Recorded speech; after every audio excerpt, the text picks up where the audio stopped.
بسم اللہ الرحمن الرحیم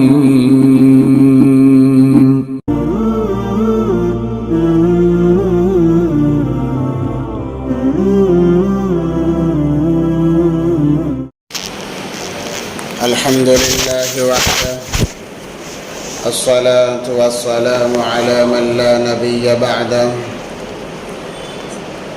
أشهد أن لا إله إلا الله وحده لا شريك له ولا نظير له ولا وزير له لا ولد له ولا والد له أزلي عبدي عمدي دائمي ونشهد أن سيدنا وسندنا وحبيبنا وحبيب ربنا وطبيب قلوبنا وطبيب أجسامنا وطبيب أرواحنا محمدا عبده ورسوله أما بعد قال الله تبارك وتعالى في القرآن المجيد والفرقان الحميد فأعوذ بالله من الشيطان الرجيم بسم الله الرحمن الرحيم وأما من أوتي كتابه بشماله فيقول يا ليتني لم أوت كتابيه ولم أدر ما حسابيه يا ليتها كانت القاضية ما أغنى عني ماليه هلك عني سلطانيه خذوه فغلوا ثم الجحيم صلوا صدق الله العظيم قال النبي صلى الله عليه وسلم الحسين مني وأنا من الحسين وقال النبي صلى الله عليه وسلم الحسن والحسين سيدا شباب أهل الجنة وقال النبي صلى الله عليه وسلم واتقي دعوة المظلوم فإنه ليس بينها وبين الله حجاب أو كما قال عليه الصلاة والسلام اللهم صل على سيدنا مولانا محمد في أول كلامنا اللهم صل على سيدنا مولانا محمد في أوسط كلامنا اللهم صل على سيدنا مولانا محمد في آخر كلامنا اللهم لك الحمد كما أنت أهله فصل على محمد كما أنت أهله وافعل بنا ما أنت أهله فإنك أنت أهل التقوى وأهل المغفرة اللهم صل على محمد كلما ذكره الذاكرون وصل على محمد كلما غفل عن ذكره الغافلون رب اشرح لي صدري ويسر لي أمري واحلل عقدة من لساني يفقهوا قولي اللهم صل على محمد وآله ألف مرة اللهم صل على محمد وآله ألف مرة اللهم صل على محمد وآله ألف مرة محترم و معزز سامعین کرام بزرگان دین ایک مرتبہ دل کی گہرائیوں کے ساتھ درود پاک پڑھ لیں اللہم صلی علی سیدنا محمد وعلی آل سیدنا محمد وبارک وسلم معزز سامعین کرام ایک شاعر کہتا ہے ادھر آ ستمگر ہنر آزمائیں ادھر آ ستمگر ہنر آزمائیں تو تیر آزما ہم جگر آزمائیں معزز سامعین کرام اللہ تبارک و تعالیٰ نے کائنات کے نظام کو چلانے کے لیے ایک ضابطہ بنایا اور تمام مخلوقات کو اس ضابطے کا مکلف بنایا ہے کہ دنیا میں رہنا ہے صحیح سلامت ضابطے کی پابندی کرنی پڑے گی جیسے انسان کوئی فیکٹری بنواتا ہے کارخانہ بناتا ہے تو اس کے قوانین بناتا ہے ضابطے بناتا ہے اور اس کے اندر جو کام کرنے والے ورکرز ہوتے ہیں، مزدور ہوتے ہیں، وہ مزدور اس قوانین کے مکلف ہوتے ہیں۔ جب تک وہ مزدور یا کام کرنے والے قوانین کو فالو کریں گے ان کا نظام چلے گا۔ جیسے ہی کوئی مزدور کام کرنے والا اس قوانین کی مخالفت کرے گا، قوانین کو توڑے گا، اسے در بدر کر دیا جائے گا۔ جب ایک ادنا سے انسان معمولی قوانین بناتا ہے، اس کے چھوڑنے پر اسے در بدر کرا دیا جاتا ہے، یا حکومت نظام کو چلانے کے لیے قانون بناتی ہے، تمام لوگوں کو اس کا مکلف بناتی ہے کہ یہ ہمارا قانون ہے، قانون کے ماتحت میں چلنا پڑے گا۔ جب کوئی انسان قانون کی خلاف ورزی کرتا ہے اسے پکڑ کر جیل میں ڈال دیا جاتا ہے، اسے سزا دی جاتی ہے، قانون توڑنے پر اس کی گرفت کی جاتی ہے۔ جب دنیا میں بسنے والے عام انسانوں کا یہ حال ہے تو ذرا سوچئے، اللہ نے اتنی بڑی کائنات بنائی، کیا اس کو بغیر نظام کے اللہ نے یوں ہی بنا دیا؟ اللہ نے بھی قوانین بنائے اور تمام مخلوقات کو اس کا مکلف بنایا، کہا قانون کے ماتحت چلو گے نظام صحیح رہے گا، جب تم قانون توڑو گے میرے فیصلے بھی برعکس نازل ہوں گے۔ آج حالات دکھنے میں آ رہے ہیں، کیسے حالات ہیں؟ یہ اللہ کے قانون کو توڑنے کی وجہ سے حالات بدلے نظر آ رہے ہیں، بلکہ بدلتے جا رہے ہیں۔ جب تک مسلمان خصوصی اعتبار سے اللہ کے بنائے ہوئے قانون کی پابندی نہیں کرے گا، یہ نظام ویسا ہی بگڑا رہے گا، بلکہ اور بگڑتا جائے گا۔ جب مسلمان قانون کو اپنا لے گا، اللہ کا کیا قانون ہے؟ شریعت کو اپنانا، یہ سب شریعت ہی سب سے بڑا قانون ہے۔ جب تمام مسلمان شرعی اعتبار سے زندگی گزارنے لگیں گے، اللہ تبارک و تعالیٰ تمام کائنات کے نظام کو سنبھالیں گے، سدھار دیں گے، اس میں کوئی کمی بیشی نہیں ہوگی۔ آج اسی لیے تو رونا ہے، ہر کوئی ظالم بنا ہوا ہے، اور یہ اللہ کی طرف سے یاد رکھیں، اور اللہ تبارک و تعالیٰ ظلم کو کبھی معاف نہیں کرتے۔ جب ظلم ہوتا ہے اللہ کا عرش کانپنے لگتا ہے، اللہ تبارک و تعالیٰ غصے میں آ جاتے ہیں، اللہ کا غضب ابھر آتا ہے اور وہ مخلوقات پر برس پڑتا ہے، جس کی وجہ سے تباہیاں عام ہو جاتی ہیں۔ اس لیے اللہ کے غضب کو ہم دعوت نہ دیں۔ احادیث مبارکہ کے اندر آتا ہے 3 لوگوں کی بد دعا سے بچا جائے۔ 3 لوگ جب بد دعا کرتے ہیں اللہ تبارک و تعالیٰ کبھی ان کی بد دعا کو رد نہیں کرتے، بلکہ ایک نظام ہے، جب انسان اللہ سے دعا کرتا ہے آداب کے ساتھ بھی اگر کرے، اس دعا کو فرشتے لے جاتے ہیں آسمانوں پر، اور اللہ تبارک و تعالیٰ کے دربار میں پیش کیا جاتا ہے کہ فلاں بندے نے یہ دعا کی ہے۔ اللہ تبارک و تعالیٰ بندے کے ساتھ میں جس بندے نے دعا کی ہے، جو اللہ بہتر سمجھتے ہیں وہ اس کو عطا کر دیتے ہیں، یا اس کا بدلہ دے دیتے ہیں، یا آخرت کے لیے ذخیرہ کر دیتے ہیں۔ مگر جب بد دعا کی جاتی ہے، 3 لوگوں کی بد دعا جب ان کی زبان سے نکلتی ہے، بلکہ ان کی دل کی آہ بھی جب نکلتی ہے، وہ فرشتوں کے ہاتھ نہیں آتی۔ اور نظام یہ ہے، جب دعا آسمانوں پر جاتی ہے دروازے بند ہوتے ہیں آسمانوں کے، وہاں دروازے کھٹکھٹائے جاتے ہیں، مگر جب 3 لوگوں کی بد دعائیں جاتی ہیں یہ آسمانوں کے دروازوں کو توڑتے ہوئے جاتی ہیں۔ اللہ تبارک و تعالی جیسے ہی وہ اس بد دعا کو دیکھتے ہیں کہتے ہیں ان قریب میں اس کا بدلہ لوں گا، ان قریب میں اس کے مقابل آؤں گا۔ وہ 3 لوگ کون سے ہیں؟ کون ہیں جن کی بد دعا ایسی اثر کر جاتی ہے کہ دنیا میں بھی اس کا وبال بھگتنا پڑتا ہے، آخرت کے اندر بھی اس کا وبال بھگتنا پڑے گا۔ سب سے پہلے فرمایا پیارے نبی پاک صلی اللہ علیہ وسلم نے کہ ماں باپ کی بد دعا ہے. ماں باپ جب اپنے اولاد کے لیے بد دعا کرتے ہیں وہ آسمانوں کو چیرتی ہوئی جاتی ہے اللہ کے دربار میں.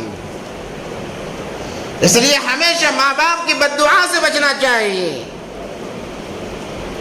اور اس کا اثر دنیا کی زندگی میں فوراً نظر آئے گا، فوراً نظر آئے گا. اور دوسرا علماء کی بد دعا ہے.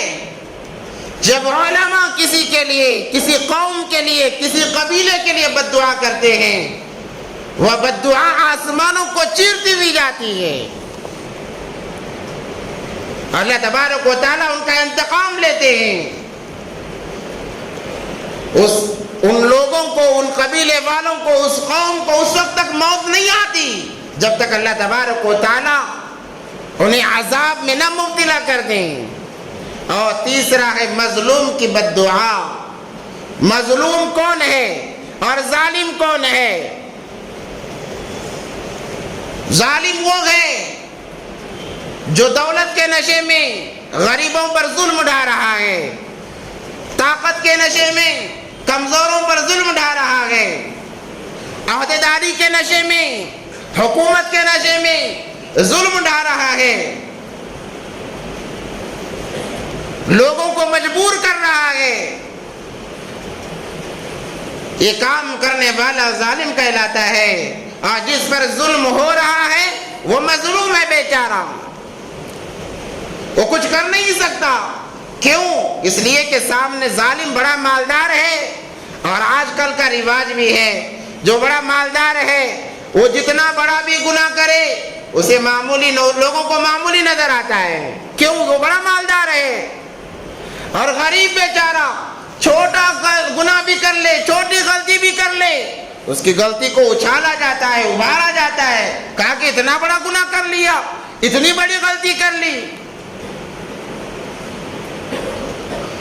تو جس پر ظلم ہو رہا ہے وہ اگر آہ بھی کر دے، آہ بھی بھر لے، اس کی آہ ظالم کی نسلوں کو تباہ کر دیتی ہے.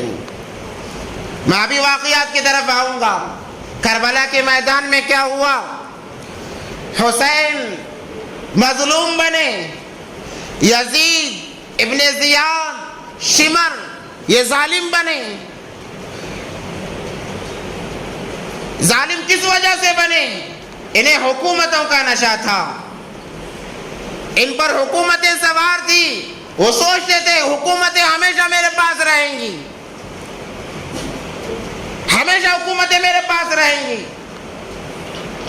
حکومت کے نشے میں آ کر انہوں نے حسنین پر ظلم کیا، اہل بیت پر ظلم کیا، اور اتنا خطرناک ظلم کیا کہ انہیں کربلا کے میدان میں شہید کر دیا گیا. اور شہادت پر جشن منایا گیا، خوشی منائی گئی. بس اتنا ہی نہیں بلکہ ان کے سروں کو دھڑوں سے الگ کیا گیا اور ان کے سروں کو نیزوں پر لٹکا کر ناچتے گاتے ہوئے یہ شمر اور ابن زیاد یزید کے پاس چلے گئے، یہ سوچ کر کہ اب ہمیں انعام ملنے والا ہے. ہم نے اہل بیت کو زیر کر دیا، ہم جیت گئے. اصل میں ان کی جیت نہیں تھی، اصل میں وہ سب سے بڑی ہار تھی، سب سے بڑی ہار تھی. وہ اپنے ہار کا جشن منا رہے تھے. جیت کا جشن انہوں نے نہیں منایا ہے، اپنی ہار کا جشن منا رہے تھے. جیسا کہ آج کل ہمارے مسلمانوں میں بھی یہ رواج زیادہ تر پایا جاتا ہے کہ لوگ عجیب لوگ ہیں. نبی پاک صلی اللہ علیہ وسلم کا تو فرمان من تشبہ بقوم فہو منہم، جو قوم جس کی شباہت اختیار کرتی ہے وہ انہی میں سے ہو جاتی ہے. آج ہم دیکھیں ہمارے مسلمان نوجوان ایمان والے کلمہ پڑھنے والے کس کی مشابہت اختیار کر رہے ہیں. ابھی ان قریب غیروں کے تہوار آئیں گے، ان کے تہواروں میں جو مظاہرہ ہم دیکھتے ہیں، جو کام ہم دیکھتے ہیں، وہی ہم اپنے اسلامی مہینوں میں انجام دیتے ہیں. ان میں اور ہم میں کیا فرق باقی رہا؟ فرق صرف اتنا ہے، وہ ماتھے پر ٹیکا لگا کر عیاشی کرتے ہیں، اور ہمارا مسلمان سر پہ ٹوپی رکھ کر عیاشی کرتا ہے، یا حسین کا نعرہ لگا کر عیاشی کرتا ہے، محمد رسول اللہ صلی اللہ علیہ وسلم کا نعرہ لگا کر عیاشی کرتا ہے۔ بس یہی فرق ہے، باقی کوئی فرق باقی نہیں رہا۔ ابھی محرم کی 10 تاریخ گئی ہمارے سامنے سے، ہر مساجد کے اندر تقریباً کم و بیش، بلکہ ہر فرقے نے اس پر مذمت کی ہے کہ ناچنا گانا اسلام میں قطعاً جائز نہیں ہے، ڈھول تاشے بجانا قطعاً جائز نہیں ہے۔ ہر فرقے کے ہر عالم نے اس پر بات کی ہے، مگر پھر بھی اس کا نتیجہ کیا نکلا؟ وہی رفتار بے ڈنگی تھی جو پہلے تھی، آج بھی ہے۔ پھر بھی لے کر نکلے، جلوس لے کر نکلے، کئی لوگ موت کے گھاٹ اتار دیے گئے، جشن مناتے ہوئے نکلے۔ اس کی اختتام کیا ہوئی؟ جن چادروں پر کلمہ لا الہ الا اللہ لکھا ہوا تھا، آیت کریمہ لکھی ہوئی تھی، آیت الکرسی لکھی ہوئی تھی، ان چادروں کو موریوں میں ڈال کر واپس آ گئے۔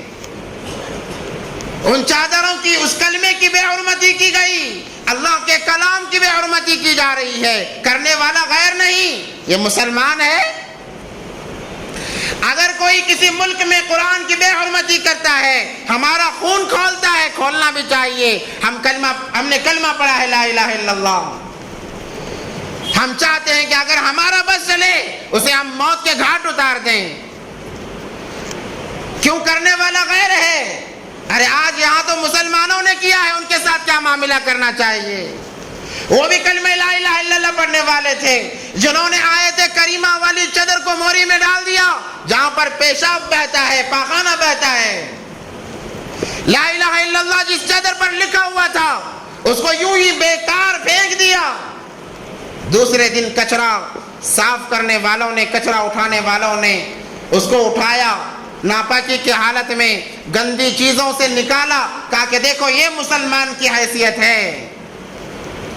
جب مسلمان اپنے آپ میں اتنا گر جائے گا تو اللہ کا عذاب نہیں آئے گا تو اور کیا آئے گا؟ یہ وہی معاملہ ہوا جیسے کربلا والے کوفی لوگ اپنے آپ میں گر گئے۔ بعض لوگ انہیں کہتے ہیں کہ وہ بھی مسلمان تھے، ہم کہتے ہیں وہ مسلمان اس وقت تھے جب تک حسنین کے مقابل میں نہیں تھے، امام حسین کے مقابل جب تک نہیں تھے وہ مسلمان تھے۔ جب وہ امام حسین کے مقابل آ گئے، ایمان ان کا چھین لیا گیا، اب انہیں مسلمان کہنا جائز نہیں ہے، اب انہیں مسلمان نام دینا جائز نہیں ہے، یہ ایمان کی بے حرمتی کہلائے گی۔ تو میرے بھائیوں، آج ہمیں ہوش کے ناخن سنبھالنے کی ضرورت ہے، ہوش میں آنے کی ضرورت ہے۔ ہمارے دین کو ہم نے کھلونا بنایا ہے۔ جب مجھے جس وقت دین کے آڑ کی ضرورت ہے، میں نے دین کا سہارا لے لیا، قرآن کا سہارا لے لیا، نماز کا سہارا لے لیا۔ جب مجھے ضرورت نہیں، ایسا نکال پھینکا کہ گویا میرا اس سے کوئی تعلق نہیں ہے۔ کتنی بے حرمتی کی گئی۔ اللہ کے دربار میں پیش ہونا ہے، حاضر ہونا ہے۔ جب اللہ پوچھیں گے، نبی پاک صلی اللہ علیہ وسلم پوچھیں گے تو ہمارے پاس کیا جواب ہوگا؟ کیا جواب ہوگا ہمارے پاس میں؟ تو کوفہ والے بڑے ظالم بنے رہے اور اللہ نے مہلت انہیں دی تھی۔ اس کا مطلب یہ نہیں کہ چلو ان کے ساتھ کچھ نہیں ہوا، حسنین مظلوم بنے، یہ کمبخت اور ظالم بنے، تو اللہ تبارک و تعالیٰ نے ظلم کا انتقام لیا۔ کیسے انتقام لیا؟ وہ جشن نکلا ناچتے گاتے ہوئے یزید کے پاس۔ سب سے پہلے تو یزید نے پھٹکار لگائی کہ کہا قتل کرنے کی کیا ضرورت تھی، اس کی وجہ سے وہ اچھا نہیں ہو گیا، وہ پاک نہیں ہوا، وہ ناپاک کا ناپاک ہی ہے۔ اور دوسری بات، سارے عالم کے اندر اس کے چرچے ہونے لگے کہ اہل بیت کو ختم کر دیا گیا، مسلمانوں کا ایمان جوش مارنے لگا، کہا کہ اب ہمیں انتقام لینا ہے۔ 2 سال کے اندر اندر یزید کی حکومت ختم ہو گئی اور ایک ظالم بادشاہ اس پر مسلط ہو گیا، گاجر مولی کی طرح یزید کے خاندان کے ٹکڑے کیے گئے.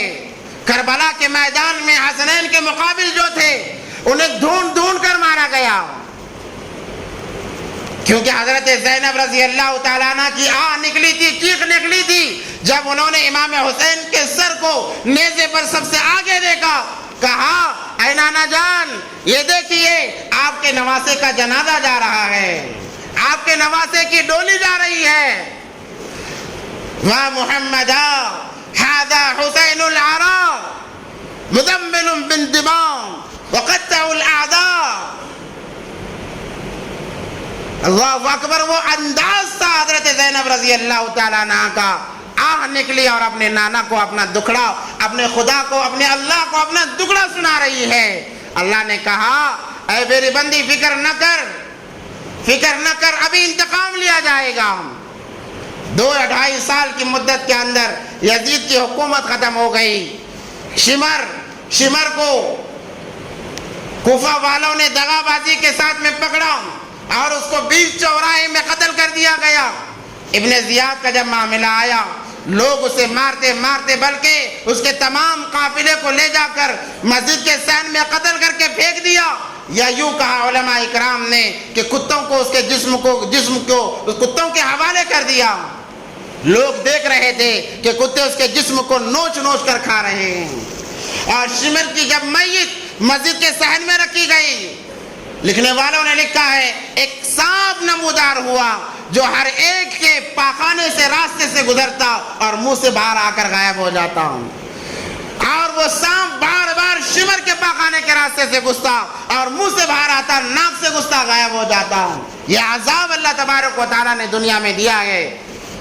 ظالم ہمیشہ نہیں رہتا، ظالم کا خاتمہ ضروری ہے، اللہ خاتمہ کر کے رہتے ہیں. چند لمحوں کے لیے ہمیں یہ نظر آتا ہے کہ اس کے پاس مال ہے، دولت ہے، حکومت ہے، ہم اس کا کچھ بگاڑ نہیں سکتے. مگر اللہ تو سب پر قادر ہے. ان اللہ علی کل شیء قدیر. اللہ ہر چیز پر قادر ہے. اس لیے میرے بھائیوں، مظلوم بنو، ظالم نہ بنو. چونکہ آج دیکھا جا رہا ہے جگہ جگہ مسلمان مظلوم بنتے جا رہے ہیں. ظالموں کا خاتمہ ضرور ہوگا. جو ظالم بنے ہیں وہ اپنا ٹھکانہ دیکھ لیں دنیا کے اندر. ظالم سے اللہ کو بہت زیادہ نفرت ہے. فرعون ظالم بنا، بنی اسرائیل پر ظلم کیا، اللہ نے قیامت تک کے لیے نشانہ بنا دیا، قیامت تک کے لیے نشانہ بنا دیا کہ آج وہ اس کی لاش سڑ رہی ہے. لوگوں کے لیے عبرت ہے کہ ظالم کا انجام دیکھنا چاہتے ہو، جاؤ دیکھو فرعون کی لاش کو. یہ ظالم کا معاملہ ہے. شداد نمرود ظالم بنا، اللہ تبارک و تعالیٰ نے ایسا اس کا حشر کیا کہ جوتے کھا کھا کر اس کی موت آ گئی. ذلت کی موت مرا ہے، ذلت کی موت مرا ہے. اللہ تبارک و تعالیٰ کبھی ظالم کو پسند نہیں کرتے. ایک واقعہ کتابوں میں لکھا ہوا ہے کہ ایک بہت بڑا طاقتور ظالم انسان تھا. بظاہر مال انسان کے اندر تکبر پیدا کرتا ہے، گھمنڈ پیدا کرتا ہے. حکومت انسان کے اندر تکبر پیدا کرتی ہے، گھمنڈ پیدا کرتی ہے. اسے بڑا اپنے پیسے پر، حکومت پر بڑا ناز تھا. ایک دفعہ ایک مچھوارا، مچھلی فروش وہاں سے اس کے محل کے سامنے سے گزرا. اسے ایک مچھلی پسند آئی. اس نے کہا کہ یہ مجھے مچھلی دے دو. اس مچھلی فروش نے کہا کہ اتنے اس کی قیمت ہے. اس نے کہا کہ مجھ سے قیمت مانگتا ہے. ایک تماچا رسید کیا اور کہا کہ جا یہ تمام مچھلیاں لے لیتا ہوں، تو کیا کر سکتا ہے کر لے. ہاں ہاں، کیا حکومت کا نشہ ہے، کیا مال و دولت کا نشہ ہے. مال اور حکومت بازار و عورت کی طرح ہے، وہ کبھی کسی کا نہیں ہوتی. جیسے بازار و عورت روزانہ مردوں کو بدلتی ہے، ویسے ہی مال اور حکومت روزانہ ایک دوسرے کو بدلتے چلے جاتے ہیں. جو اسے اہمیت دے وہ انہی کے ساتھ ہو لیتا ہے. تو اس مچھلی فروش کے دل سے ایک آہ نکلی. اس نے کہا یا اللہ، یہ مال کے نشے میں، حکومت کے نشے میں، یا اللہ اس نے مجھے برباد کر دیا. میں مچھلی بیچ کر اپنے اولاد کا پیٹ بھرا کرتا تھا، ان کی زندگی کا گزارا اسی پر ہو رہا تھا، یا اللہ اس نے مجھے برباد کیا ہے، جیسے اس نے مجھے برباد کیا تو بھی اسے برباد کر دے۔ یہ کہہ کر وہ مچھلی فروش نکل گیا، مجبور تھا، مظلوم تھا۔ جب یہ مچھلی صاف کرنے لگا یا کھانے لگا، ایک کانٹا، مچھلی کا کانٹا، اس میں زہر نہیں ہوتا ہے، اس کے انگلی کو لگا، رات میں سویا، صبح اٹھا تو ہاتھ پھول گیا تھا زہر کی وجہ سے۔ طبیب کے پاس گیا، طبیب میں علاج و معالجہ کیا، کوئی کارگر نہیں ہوا، زخم بڑھ رہا ہے، زہر بڑھ رہا ہے، دھیرے دھیرے اس کی انگلی میں گندگی جمع ہونے لگی، اس کی انگلی سڑنے لگی۔ طبیب کے پاس گیا، طبیب نے کہا انگلی کاٹنا پڑے گا ورنہ پورا ہاتھ کھا جائے گا۔ تو اس نے کہا کہ چلو اچھا ہے، پورے ہاتھ کو کاٹنے سے کہ انگلی کو کاٹ دیا جائے۔ انگلی کو کاٹ دیا گیا، پھر وہی معاملہ چلتا رہا، دوسری انگلی، ویسے مکمل ہاتھ کاٹا گیا کلائی تک۔ اس کے بعد پھر وہ سڑن بڑھنے لگی، یہاں تک کہ کندھے تک اس کا ہاتھ کاٹ دیا گیا، اور وہی سڑن دوسرے ہاتھ میں منتقل ہو گئی۔ اب دوسرا ہاتھ انگلی بہ انگلی کاٹی جا رہی ہے، بلکہ اس کے دونوں ہاتھ کاٹے گئے۔ طبیب نے کہا یہ بیماری نہیں، اللہ کا عذاب ہے، یہ بیماری نہیں، اللہ کا عذاب ہے۔ شاید تم نے کسی کا دل دکھایا ہوگا، کسی پر تم نے ظلم کیا ہوگا، یاد کرو، یاد کرو۔ تو اس نے کہا کہ ہاں، میں نے مچھلی فروش پر میں نے ظلم کیا ہے، ہو سکتا ہے یہ اسی کا صلہ ہے۔ کہا کہ جاؤ پہلے معافی مانگ لو ورنہ ساری زندگی موت آنے سے پہلے سڑ کر گل جاؤ گے۔ وہ اس مچھلی فروش کو ڈھونڈتا ہوا، محل چھوڑا، در چھوڑا، تمام چیزیں چھوڑ دی، اس کو تلاش کرتا ہوا نکلا۔ بڑے کوششوں کے بعد وہ مچھلی فروش ملا، تو مچھلی فروش دیکھ کر اسے استغفر اللہ پڑھنے لگا کہ تیری حالت کیا ہو گئی۔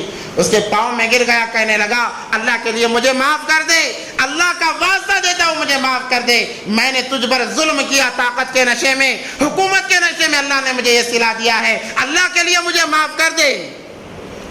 مچھلی فروش کو رحم آیا، اس نے کہا کہ جا، میں تجھے اللہ کے لیے معاف کرتا ہوں۔ یہ کہنا تھا کہ جو اس کے بدن میں سڑن تھی وہ تھم گئی۔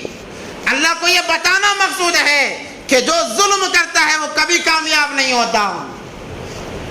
اور ظلم انسان کس نشے میں کرتا ہے؟ مال اور حکومت کے نشے میں کرتا ہے۔ اس نشے کو اتار کر پھینک دے میرے بھائیوں، یہ نشہ ہمیں بربادی کے دہانے پر لے جائے گا۔ میں نے شروع میں جو آیت مبارکہ پڑھی، وَأَمَّا مَنْ أُوتِيَ كِتَابَهُ بِشِمَالِهِ فَيَقُولُ يَا لَيْتَنِي لَمْ أُوتَ كِتَابِيَهْ وَلَمْ أَدْرِ مَا حِسَابِيَهْ۔ میدان محشر ہوگا، چند لوگوں کے نام اعمال بائیں ہاتھ میں دیے جائیں گے، اور یہ ہاتھ پیٹھ کی طرف سے گھسیڑ کر پیٹ سے نکالا جائے گا، اور نام اعمال کو اس ہاتھ میں دیا جائے گا۔ وَأَمَّا مَنْ أُوتِيَ كِتَابَهُ بِشِمَالِهِ فَيَقُولُ يَا لَيْتَنِي لَمْ أُوتَ كِتَابِيَهْ۔ لوگ کہیں گے ہائے افسوس، ہائے افسوس، ہائے بربادی، یہ نام اعمال ہمارے بائیں ہاتھ میں کیسے آ گئے؟ کاش اچھا ہوتا کہ ہم نہ مرتے اور یہ ہمارا نام اعمال ہمارے ہاتھوں میں نہ ہوتا، کتنا اچھا ہوتا۔ یا لیتنی لم اوت کتابیہ ولم ادری ما حسابیہ، یہ حساب کا دن نہ آتا، کتنا اچھا ہوتا، کتنا اچھا ہوتا۔ یا لیتہا کانت القاضیہ، ہائے افسوس کہ آج ہمیں شرمندہ ہونا پڑ رہا ہے، ذلیل ہونا پڑ رہا ہے۔ ما اغنا عنی مالیہ، یہ الفاظ مجھے کہنے ہیں، ما اغنا عنی مالیہ ہلک عنی سلطانیہ۔ وہ کہے گا آخر میں، ہے مجھے دنیا کے اندر مال کا نشہ تھا، حکومت کا نشہ تھا، میرے مال اور حکومت نے تو مجھے برباد کر دیا، میرے مال کے نشے نے، حکومت کے نشے نے مجھے برباد کر دیا۔ ہلک عنی سلطانیہ، جب اس کے زبان سے یہ الفاظ نکلیں گے، قرآن کہتا ہے خذوہ فغلوہ، اے فرشتوں جاؤ، دیر نہ ہو پائے، اس کے زبان سے دوسرا جملہ نکلنے سے پہلے جاؤ اور اس کے زبان کو تھالا لگاؤ اور اسے زنجیروں سے پکڑ لو۔ خذوہ فغلوہ ثم الجحیم صلوا، فرشتے دوڑیں گے زنجیریں لے کر اور زنجیریں اس کے منہ سے ڈالی جائیں گی، پاخانے کے راستے سے نکالی جائیں گی، پاخانے کے راستے سے زنجیریں نکالی جائیں گی۔ کیوں؟ دنیا میں بڑا ظالم تھا، بڑا جابر تھا، بڑا جابر تھا، مظلوموں کی بد دعائیں لیتے لیتے مر گیا. آج کہا جائے گا پکڑو اسے اور زنجیر میں جکڑو. 70,000 لگام لگائے جائیں گے ایک انسان کو. اے ظالموں، ہوش کے ناخن لو اور ذرا اپنے انجام کو تو بھی سوچو. تمہیں بھی مرنا ہے، ہمیں بھی مرنا ہے. تم بھی مر کر اللہ کے پاس جاؤ گے. نبی پاک صلی اللہ علیہ وسلم معاذ ابن جبل رضی اللہ تعالیٰ عنہ کو یمن کا حاکم بنا کر بھیجنے لگے. صحابی اور رسول حضرت معاذ کاتب وحی جنہیں کہا جاتا ہے، صحابی سب سے اعلیٰ ہوتا ہے. صحابی سب سے اعلیٰ ہوتا ہے. دنیا کے ساری دنیا شیخ عبد القادر جیلانی جیسے اولیاء سے بھر دی جائے مگر صحابی کے ناخن کا مقابلہ نہیں کر سکتی. صحابی کا وہ مقام ہوتا ہے. نبی پاک صلی اللہ علیہ وسلم جب انہیں بھیجنے لگے یمن کو تو کہنے لگے، تمام چیزیں بتا دی. قافلہ روانہ ہونے لگا. جب جانے لگے حضرت معاذ، نبی پاک صلی اللہ علیہ وسلم نے پیچھے سے آواز دی، اے معاذ، یا معاذ، ٹھہر جاؤ، ذرا رکو تو صحیح. واتقی دعوت المظلوم واتقی دعوت المظلوم فإنه ليس بينها وبين الله حجاب. دیکھو خبردار، کبھی مظلوم کی بد دعا نہ لینا، مظلوم کی آہ نہ لینا. صحابہ کیسے ظلم کر سکتے ہیں؟ انہیں تو اللہ تبارک و تعالیٰ نے وہ مقام عطا فرما دیا. بعض صحابہ بدرین کے لیے یہ حکم نافذ کر دیا گیا، گناہ بھی کریں گے معاف کر دیا جائے گا. مگر صحابی کو تاکید فرمائی جا رہی ہے، واتقی دعوت المظلوم. معاذ، مظلوم کی بد دعا سے بچنا. اگر تم مظلوم کی بد دعا لوگے میں نبی ہو کر بھی تمہیں بچا نہیں سکوں گا. تم صحابی ہو کر بھی بچ نہیں سکتے. مظلوم کی آہ سے بچو. میں ہمیشہ کہتا ہوں، ایک انسان حکومت کے نشے میں، دولت کے نشے میں ظلم کرتا ہے، ظلم اٹھاتا ہے اور اپنی آبادی کے لیے کعبۃ اللہ کے غلاف کو پکڑ کر دعائیں کراتا ہے، لوگوں سے دعائیں کراتا ہے. جاؤ کعبۃ اللہ میرے لیے دعائیں کرو، میرے لیے مغفرت کی دعائیں کرو. 1000 لوگ جائیں کعبۃ اللہ میں، کعبۃ اللہ کا غلاف پکڑ کر اس ظالم کے حق میں دعا کریں، یا اللہ فلاں کو ہدایت دے، فلاں کو معاف کر دے. 1000 لوگوں کی دعاؤں پر مظلوم کی بد دعا غالب آ جاتی ہے. اللہ کہتے ہیں چاہے میرے کعبے کا غلاف پکڑ کر دعا کرو یا میرے کعبے کے اندر کے ستونوں کو پکڑ کر دعا کرو، اس نے کسی پر ظلم کیا ہے، اس کی آہ نکلی ہے. جب تک اس کی میں آہ نہیں سنتا مجھے بھی چین نہیں آتا. ظالم کے حق میں 1000 لوگ دعائیں کریں، مظلوم بد دعا کرے، 1000 لوگوں کی دعا پر مظلوم کی بد دعا غالب آ جاتی ہے. اس لیے کہا گیا 3 لوگوں کی بد دعا سے بچو. ماں باپ، اے نوجوانوں تمہیں تمہاری جوانی مبارک ہو، مگر اپنے والدین، بوڑھے والدین کی قدر کر لو. یہ تمہارے آخرت کا ذخیرہ ہے، دنیا میں کامیابی کا یہ نتیجہ ہے.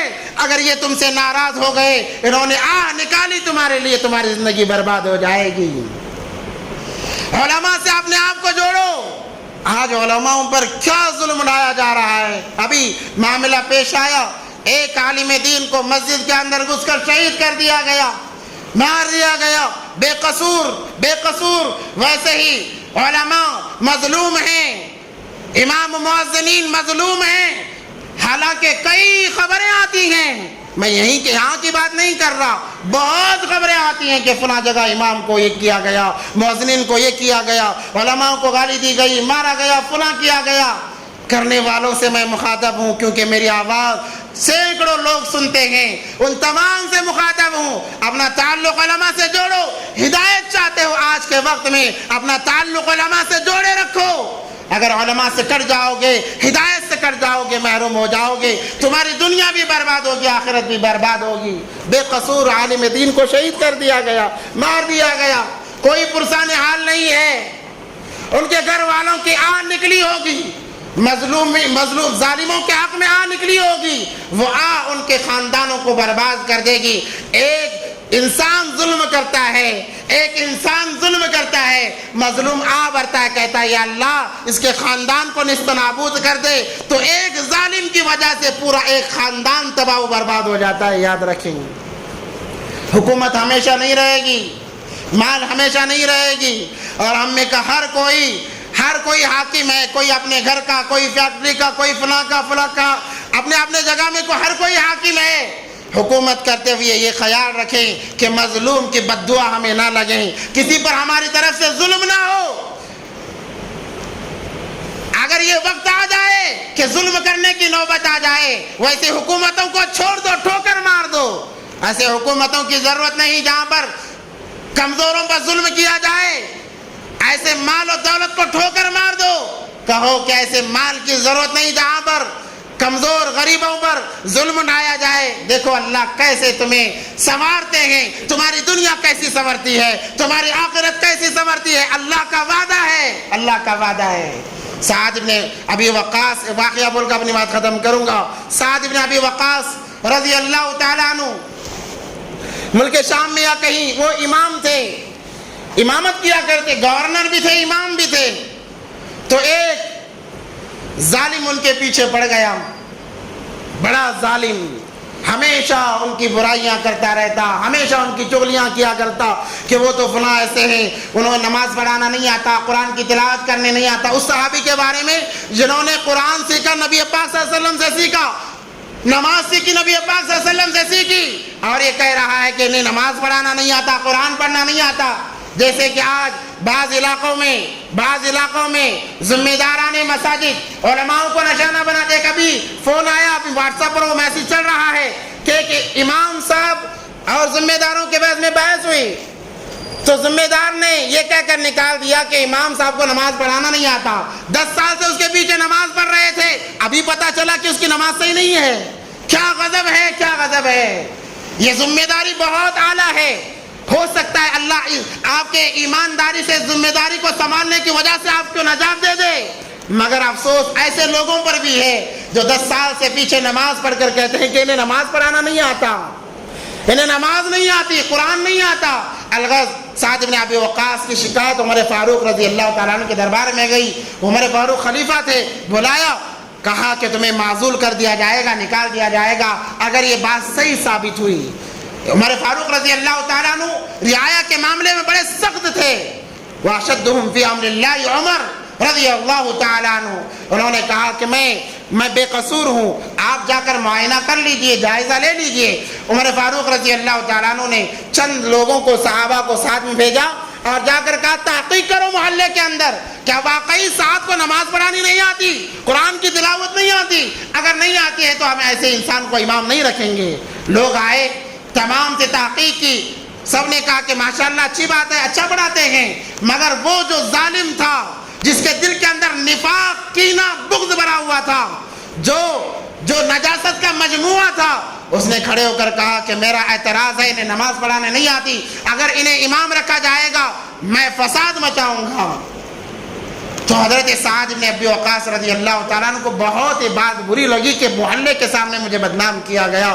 انہوں نے کہا یا اللہ, اگر یہ اپنی بات میں جھوٹا ہے میں تجھے گواہ بناتا ہوں, میرا معاملہ تیرے حوالے کرتا ہوں. یا اللہ زندگی سے لمبی دے, فقر کی حالت میں زندگی سے لمبی دے, کہ جو مال و دولت اس کے پاس ہے اللہ سب چھین لے, اور اسے ذلت کی موت دے, ذلت کی موت دے. اتنا کہہ کر سعد بن ابی وقاص رضی اللہ تعالیٰ عنہ چلے گئے. کتابوں میں بلکہ تاریخ میں واقعہ لکھا ہوا ہے تو صحابہ کے اندر آپ پڑھ لیں گے کہ اس کی عمر اتنی دراز ہو گئی, 100 سال سے زیادہ عرصہ وہ زندہ رہا, تمام مال و دولت چھین لیا گیا, لوگ اسے ذلیل بناتے, اسے گھسیٹا جاتا راستوں میں, اسے گالیاں دی جاتی, مارا جاتا. بالآخر وہ کتے کی موت مرا ہے کہ ایک اونٹ آیا اور آ کر اس کے سر کو پکڑ کر اس کی کھوپڑی نکال کر راستے پر پھینک دیا. یہ ذلت کی موت یہ دنیا میں ہے, اور آخرت میں اللہ ہم تمام کی عبادت فرمائے. تو میرے بھائیو, مظلوم بنو, ظالم نہ بنو. آج جو لوگ ظلم کر رہے ہیں ان کا زیادہ دور تک سفر نہیں ہے, گھبرانے کی بات نہیں. اپنا تعلق اللہ سے جوڑیں, اپنا تعلق اللہ سے جوڑیں, اللہ کے دربار میں ہاتھ اٹھا کر کہیں یا اللہ تو دیکھ رہا ہے. وہ حکمران ہیں, وہ مالدار ہیں جو آج مسلمانوں پر ظلم کر رہے ہیں, یا اللہ تو ہمارا مددگار بن جا. آپ کا یہ کہنا اخلاص سے کایا پلٹنے کے لیے کافی ہے. اللہ سے دعا ہے کہ اللہ تبارک و تعالی ہم تمام کو ان باتوں پر عمل کی توفیق عطا فرمائے, اور اپنا تعلق اللہ سے زیادہ جوڑنے کی اللہ ہم تمام کو توفیق عطا فرمائے. جب تک رہیں ظلم سے بچتے رہیں، اور جب ہمارا آخری وقت آئے کلمہ طیبہ پر ہم تمام کا خاتمہ ہو۔ وآخر دعوانا الحمدللہ رب العالمین۔